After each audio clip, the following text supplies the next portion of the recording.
This is Katherine, Venice, on June the 10th, 2020. Why Karl Racine's corruption of democracy matters, and how it helps Trump. I had hoped to be able to congratulate Brooke, Pinto, her backer the Attorney General Racine, and mega PR political consulting firm Racine, who ran her campaign. Their tweets last week read, "Congratulations at Brooke for Ward 2, you have already made us proud," and "We are celebrating helping 4 progressive women we helped win primaries," showing Brooke's name and photograph. But I cannot do so in good conscience. The reality is this.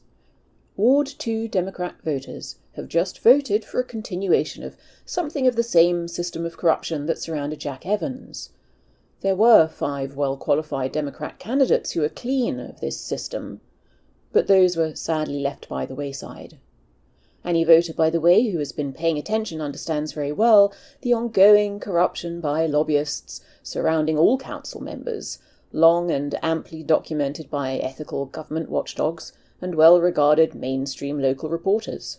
Jack was merely a visible part of this corruption, and to a degree, just a puppet. And the machinery of this corruption and the puppet masters are still firmly in place, which is why Jack felt entitled to run again.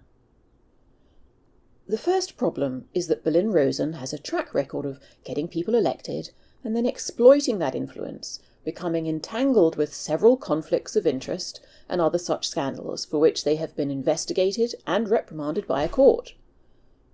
The second problem is that the Attorney General Racine has essentially bought this election, but it was not his to buy. In so doing, he corrodes democracy at a time when our very democracy itself is in exceedingly grave danger at a national level. His lapse of ethical judgment is extremely disappointing. Turning to this first issue, Racine is best known for its campaign work for unions, but it is also known for having got Bill de Blasio elected and for then being intimately intertwined in several corruption scandals around de Blasio. They also got former New York Attorney General Eric Schneiderman elected, and he went on to be accused of physical assault by at least 4 women, as Ronan Farrow reported in 2018. By being the driving force behind de Blasio's successful campaign, Racine was then able to milk this connection, accompanied de Blasio to several meetings with other constituents, and dramatically built an extremely lucrative client base from there. In 2019, the New York Observer ranked them the number 2 most powerful PR firm of 2019, calling them unstoppable and that they ruled in politics. NY1 called co-founder Jonathan Rosen, I quote, "the most powerful man in politics outside City Hall," but it also highlighted the numerous warnings about Racine by ethical government watchdogs, including Citizens Union and Common Cause New York. For example, Citizens Union explained in 2015 its complaint about Racine. I quote, "You've helped to elect the candidates to elected office, and you are also helping to have the groups that you represent influence the actions of those elected officials, and controlling so much of that process does pose tremendous opportunities for conflict." Common Cause New York pointed out that when you substitute private influence or privately paid advisors, you lose the public. Indeed, Racine went on to be embroiled in several pay-to-play and other such conflict of interest scandals with de Blasio, and was investigated and reprimanded by a court. As NY1's Grace Rao reported, I quote, "Anyone with business before the city knows Racine has close ties to the administration." Political consultant and lobbyist Hank Scheinkoff explained, "Private clients are not hiring them because they don't think they are connected to City Hall. Of course they are hiring them because they are connected to City Hall." Politico reported that, I quote, "Some donors who have given to de Blasio in the past were also really offended by the details of the investigations, and have been particularly frustrated by the way in which donations seem to be going to line the pockets of de Blasio's favourite consulting firms, including Racine. People are shocked by how blatant the money-making is by his consultants." For those who want more details of Racine's rather grim ethical background, you can see more on my website. Karl Racine has long-standing ties with Berlin-Rosen. For example, Berlin-Rosen has organised events for the Democratic Attorneys General Association, of which Racine has been co-chair. That Brooke is just 2 years out of graduate school suggests that Berlin-Rosen's involvement in her campaign was her mentor's rather than hers. The second problem is that the Attorney General Racine has clearly decided that this Ward 2 council seat was his to buy. It's not. That right belongs exclusively to voters, to state a principle that should be obvious, yet is so routinely discarded. A review of Brooke's donors showed that it was Racine's network that was harnessed, from his fellow Attorney Generals across the nation to his employees at the Office of Attorney General, who could say no to their boss, and to numerous law firms, who could say no to one of the most powerful lawyers in DC, to billionaires such as Peter Barbie, 2 of Robert F. Kennedy's daughters, etc., etc. Those obviously aren't the connections one has just 2 years out of graduate school. Indeed, Racine's council stacking has been well flagged by several well-regarded, long-time commentators, including long-time ardent fans of his, such as Kojo and columnist Janetta Rose Barras, as well as the Washington Post, which referred to his empire building and attempts to stack council with his employees. And the city paper has also written of Racine's, I quote, actively recruiting OAG employees for council campaigns. Even Bowser critic and political consultant Chuck Tease has said of the Attorney General, he's building a political machine, and if that wasn't obvious before Treon and Robert, it's now indisputable. Indeed, Racine has backed no fewer than 4 council candidates in the June 2 elections, all of whom have worked for him, Pinto in Ward 2, George in Ward 4, White in Ward 8 and at large, and all of whom succeeded in their respective races. Even Council Chair Mendelsohn has said in response to Racine's attempts to stack council with his former employees, I have heard complaints, I don't think it's playing well. So it's all too easy to say, well, look, we all like the Attorney General's work, and he's one of the loveliest people in DC, so what's the problem? Well, there are at least 3 significant problems with this. The first problem is the precedent it sets. Who will future DC AGs be? How will they use this platform of power that Racine has established for his successors? The second problem is that it is intrinsically corrupt because it undermines the checks and balances of power within our local government and democratic structure. One of the DC Council's functions is to provide oversight over the DC AG's office. If Racine is stacking the entity that has oversight over his office with his ex-employees, that is a direct strike at this system of checks and balances. This is also relevant given that he has recently effectively neutered the Council's power of oversight over his office by setting up an anti-corruption unit targeting the Council. Such a unit is clearly desperately needed, and you can see more on my ethical reform package on my website. But it should not be set up under the DCAG's remit. Doing so merely ensures that no Council member will dare attempt to effect meaningful oversight over Racine and his office. That Racine chose, when in private practice just a few years ago, to represent a council member, Harry Thomas Jr., who embezzled over $300,000 worth of public funds, including funds intended to support vulnerable children, is damning. One's choice of clients and line of work indicates one's values. And so Racine's choice undermines the integrity of his current stated desire to eliminate such council corruption. Is he doing it because he thinks such corruption is wrong as a principle, or because the corruption of democracy by others is wrong, but not his? His inconsistent record indicates the latter. The third problem is that this undermines democracy as a fragile ecosystem at a time when the country is being turned into an authoritarian state by Trump, Barr, Dowd, and other enablers, all of whom have been steadily demolishing democracy before our eyes since 2015, and as some experts have argued even before that. This Ward 2 election should be for the people, not for A.G. Racine and his power grab. What Racine and former Jack colleague lobbyist David Gillian and his network are practicing is not democracy. It is corpocracy. And it is corpocracy that creates economic inequality, because political power begets economic power, and vice versa. It always has.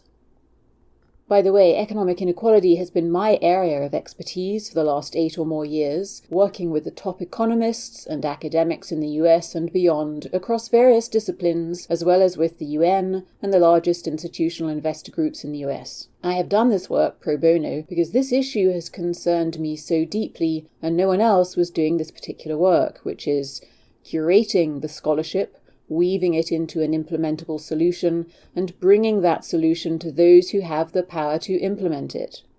No one else was bridging this gap, leaving the scholarship in the realm of academia, which has no power to implement it. Those who have the power to implement it, state treasurers, state pension funds, etc., ironically the biggest of which are Democrat, do not bother themselves with such scholarship. But such scholarship only has beauty if it is used and implemented in real life to improve the lives of the greater good. As I explained to Nobel laureate economist Professor Ned Phelps, Mozart's string quartets have no beauty if left on the shelves as music scores and no one plays or performs them. He agreed to be my keynote speaker at my summit on economic inequality at the United Nations. Corpocracy, that is, big money being used to interfere with and steer democracy, has been perhaps best highlighted by Robert A.G. Monks in his book Citizens Disunited, for example. Professor Martin Gilens and several other political science academics have also captured this conversion of our democracy into a corpocracy. By the way, it is unfortunate that clearly neither Racine nor Gillian have bothered to stay informed of what is the biggest political economic issue of our age, nor bothered to keep abreast of nationwide leaders in the legal profession, such as Leo Strine, Marty Lipton, and a litany of legal scholars across Harvard Law, Columbia Law, and beyond, all of whom have been leading the push to reform capitalism and reverse economic inequality, understanding how this corrupts democracy and the dangerous place that takes us to. The greater good has been disenfranchised both politically and economically, and it is this corrosion of democracy and practice of corpocracy over the last 20 years or so that has paved the way to Trump and his assault on democracy, and now his authoritarian takeover happening right before our very eyes.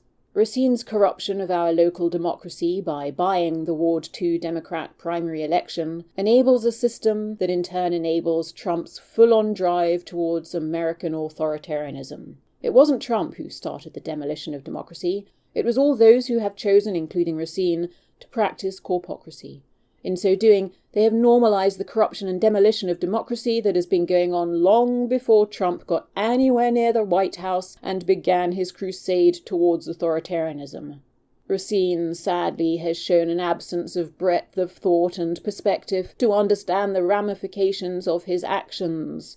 That is a huge downside of being so competitively minded, a trait in himself that he has highlighted in past interviews, and overtly focused on one's own goals.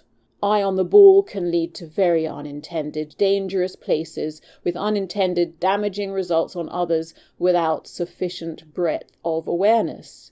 He fails to see that he is feeding into a corrupt ecosystem of power. Greater astuteness would allow Racine to realize that what is at stake here is not a sports equivalent adversarial loyally our team versus their team, reps versus Dems, etc. What is really at stake here is our common values, democracy, the Constitution, liberty for all, justice for all, and equal opportunity for all. This is a time for greater than the sum of the parts thinking, a time for creative collaboration, inclusive of those not like us with different perspectives, a time for a genuine desire to maximize the positive outcomes for the greatest possible number of people within our society. We must rally together to defend these values which are under extreme threat. Democrats must create space for and join with reasonable centrist Republicans, e.g. Rockefeller Republicans, Lincoln Republicans like myself, etc., to rebuild that shared space and common ground together. Scholars of authoritarianism advise that the way to beat authoritarianism is to rebuild this middle ground, because authoritarianism feeds off extremes. Remember, the full name of the Nazi Party was the National Socialist German Workers' Party. Democrats cannot win the fight to save our democracy from Trump and his cult hiding behind the facade of the so-called Republican Party. You need allies on the Republican side too. You need to break beyond polarized thinking and have the foresight to see that we might all be too few now, but there will be many, many more of us willing to join you as we see that shared space flourish. I was educated at a frightfully old-fashioned British girls' grammar school. Our history lessons on the 1930s and 40s can be distilled along these lines. We, the great British Empire, fought marvellously for democracy against fascism and won in resounding glory. Hurrah! And now we can all bask in our greatness, knowing that we will never have to worry about fascism again, and that we can take democracy, so hard won with the lives of so many others, completely for granted henceforth. In other words, we simply were not educated to be prepared for, well, what if this isn't the long-term script? What do we do then? Where is our map? What is our fire drill then? Like many of you, I've been aware since 2015 of Trump's steady demolition of democracy, thanks to various constitutional scholars, whose rather muted warnings were featured fairly regularly in the media. I understood that Trump was destroying democracy step by step with little consequence. I also understood that there seemed to be vague parallels or distant echoes with the 1930s in Germany, thanks to fabulous writers such as my favourite in the Financial Times, Martin Wolf, CBE. Indeed, I had a number of very long conversations, by the way, back in 2018 with Karl Racine about these very deep concerns of mine on Trump's profound damage to our democracy and the path that Trump was taking this country down. But what didn't click in my mind at the time was this. When democracy is demolished, it doesn't bring us to a place of nothing. It brings us to a vacuum, and that vacuum will be quickly filled, and filled with something extremely noxious to us all. It was only when I accidentally stumbled across the work of NYU's history professor and fascism expert Ruth Ben-Ghiat, and then scholar and journalist Sarah Kendzior, who is considered an expert on authoritarianism, and other such scholars, that the penny finally dropped for me, and all the pieces of the puzzle made sense. There have been several warnings also from various CIA veterans with expertise in monitoring authoritarianism overseas, who have recognized the very same framework of authoritarianism being gradually built by Trump right here. As a survivor, my knowledge of domestic violence, which is authoritarianism at the domestic level if the domestic violence is extreme, and of the textbook pattern of how an abuser carefully choreographs the power dynamic before his victim has even begun to notice, has also yielded clues. Ben-Ghiat, Kendzior, and others have rightfully highlighted the gaslighting effect, for example, which is just one of the many dynamics common to both macro and micro authoritarianism. But the most important dynamic is this.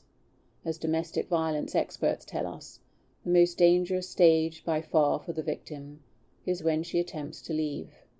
That is when the abuser, aware that he is in danger of losing control, exponentially escalates his violence and abuse. Domestic violence is, of course, anchored in an animalistic desire for power and control and domination over the prey. That is the stage where we are at now with Trump, Barr, Dowd, and the other enablers. It is so desperately important for us all to wake up, which most people have still refused to do. Allow me to point out the obvious. The election will not save us in the way that we all hope and expect. Nor did Comey, nor did Mueller, nor did impeachment, etc., etc. The first thing we should have learned by now is that Trump has remained ahead of us at every step of the way, by way of his precise use of the element of shock. We are too shocked and disoriented to begin to know what to do, how to remedy, and so we're left behind, and so on. It is wise to assume, therefore, that he is now ahead of us yet again, this time regarding the election. None of us can begin to imagine what to do. He has rewritten the rules at every step of the way, and we have not been able to stop him. We need to wake up and read the clear red flags. Here is just a brief summary of some of these red flags, and I will post a fuller summary of these in the next few days or so. Trump has clearly and repeatedly telegraphed that he has no desire to leave office, including a disregard for the two-term norm. Remember that Michael Cohen warned us last March I fear that if he loses the election in 2020, there will never be a peaceful transition of power. If he loses the election, he will use his fantasy theory of mail-in ballot fraud to contest the results. Don't forget that the proven Russian interference of the 2016 election has never been remedied. That was the dry run for 2020 and beyond. And whistleblower veteran reality winner is still languishing in prison for faithfully serving her country and bravely defending the Constitution. Furthermore, Amherst law professor Lawrence Douglas has pointed out that, I quote, a handful of rogue electors could hypothetically rigger a crisis of succession with no clear exit, and that the Electoral College can only create potentially toxic problems for the body politic. Professor Douglas also explains that there is nothing in the Constitution that can save us from this and force Trump to leave. Trump and Barr have already neutralized the Department of Justice, the CIA, the FBI, and Congress. Meanwhile, the Supreme Court is in Trump's pocket. Think of the nameless beyond accountability federal security agents on the streets of DC last week, before our mayor rugby drop-kicked them out with fabulous aplomb, elegance, and chutzpah. Think of the white supremacists with their revolting guns. Take a look at this video, by the way, of a white supremacist. If he had approached me while I was peacefully protesting last weekend in Black Lives Matter Plaza, I would not have been able to tell the difference between him and the other countless unidentified federal security agents. Think of the staggering number of assaults by police on reporters and arrests of reporters while doing their jobs just covering these protests. June 1 was not a photo op. It was a dry run for when Trump refuses to leave the White House. Bill Barr carefully choreographed that assault on peaceful protesters and the Constitution on June the 1st. At 6:08 p.m., he walked the barricade and went to the command center by Lafayette Square. And you can see the references, by the way, for that on the website on the letters version of this.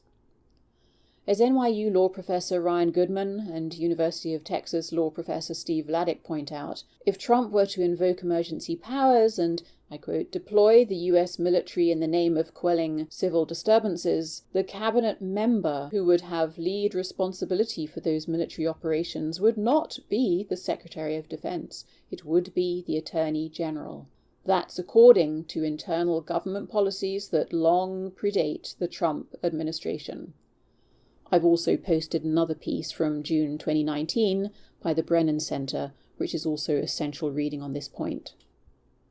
Trump's former personal lawyer, John Dowd, escalated the authoritarian positioning in his response to Mattis's rebuke of Trump by using intensely loaded, carefully calibrated authoritarian rhetoric, describing the peaceful protesters outside the White House on June the 1st as terrorists.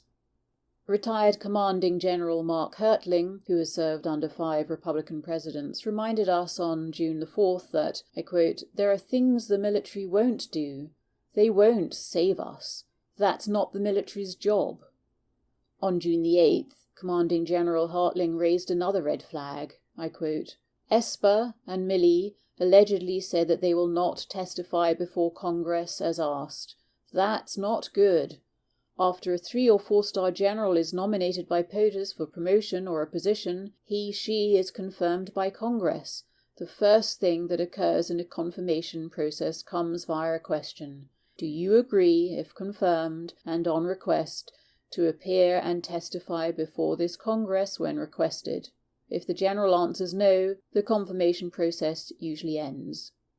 In his interview this evening, Joe Biden was frighteningly ill-informed about what the military will do when Trump does steal the election. Someone please help him out and get planning properly. In my statement of June the 2nd, I mentioned political scientist Jasmine Mujanovic's warning. I quote, I was a child when Yugoslavia dissolved and during the Bosnian War. Now I am a scholar of reactionary, illiberal, authoritarian regimes. There are not many off-ramps left, America. This is extraordinary. In my statement of June the 2nd, I also mentioned warnings by former White House Press Secretary Joe Lockhart and Republicans such as Tom Coleman and Mike Madrid. The above is just the briefest of snapshots of where we are today, at the gates of American authoritarianism. The defenestration of democracy, to quote Sarah Kendzior. I can't tell how much of our democracy is still intact. I can't tell if Trump has already demolished too much of it, leaving November's election standing on nothing more than quicksand.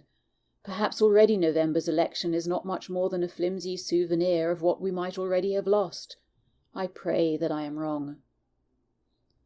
Either way, we need to figure out what our plan of action is now, what we can do now, before Trump shocks us yet again by stealing the election in November, leaving us straggling behind yet again. I'm developing some thoughts for what we as a community here in Ward 2 can do now and over the next few months to perhaps set a model for other communities, and I will post on this in the next few days. But every one of us has a part to play. This is no time for bystanders. Remember this, we can all say, look, it's not our job, who are we? It's the job of those with greater stature than us to fix this. This is what the good Germans also thought in the 1930s, and so kept quiet and did nothing, as authoritarianism scholars, including Ben-Ghiat and Kenzior, have pointed out. We all know the quote by my compatriot Edmund Burke, "The only thing necessary for the triumph of evil is for good persons to do nothing." But I'd like to share 3 more of his quotes. "Nobody made a greater mistake than they who did nothing because they could only do a little." And, "Never despair, but if you do, work on in despair." And, "Never apologize for showing feeling. When you do so, you apologize for the truth." So here are my asks for all in Ward 2 and beyond. First, please have the courage to start using the words authoritarian and takeover as often as possible with as many others as possible. For as long as we are all too embarrassed to utter this terminology to define the clear reality around us, we choose to keep ourselves in a state of helplessness. Instead, start learning about the mechanics of authoritarianism. Secondly, please read or reread Primo Levi's If This Is a Man. That was the title that Levi gave his work, which best captures the core lesson of his message. Here in the US, it is published under the American editor's title of Survival in Auschwitz. I was lucky enough to have read this book at the age of 19 by accident, and it is the only book that I have since never forgotten. To me, it has always been the most important book a person could possibly read to understand our moral obligations to our shared humanity, starting with our core moral obligation to self-critique at all times. The lesson in Levi's book are absolutely critical for us all at this time. Please read it.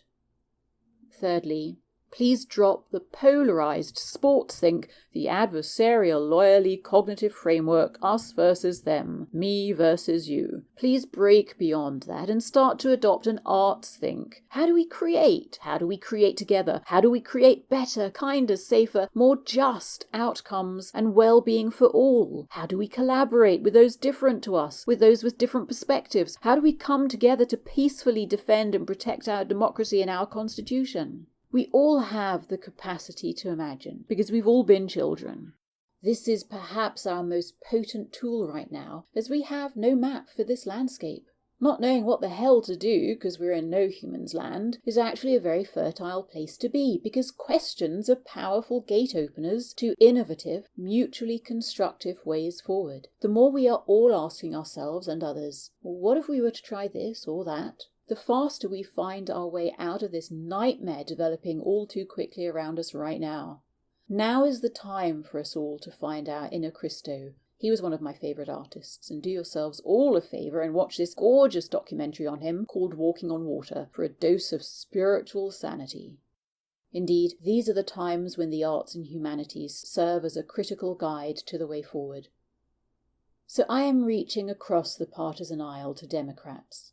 Will any of you collaborate with me to help us all beat Trump's, Barr's and Dowd's authoritarian takeover happening right now before our very eyes? Democrats need as many Republicans as possible fighting alongside them. I'm also reaching behind me to those lost to the cult of Trump's so-called Republican Party. Will you have the moral courage to move back towards the middle ground, to a place where we may all tend to our shared humanity together? It is time to recreate the Party of Lincoln under the 1855 abolitionist founders of the DC Republican Party. Thank you for listening, and please remember that you can find all of the references on the website in the letter version of this. Thank you so much.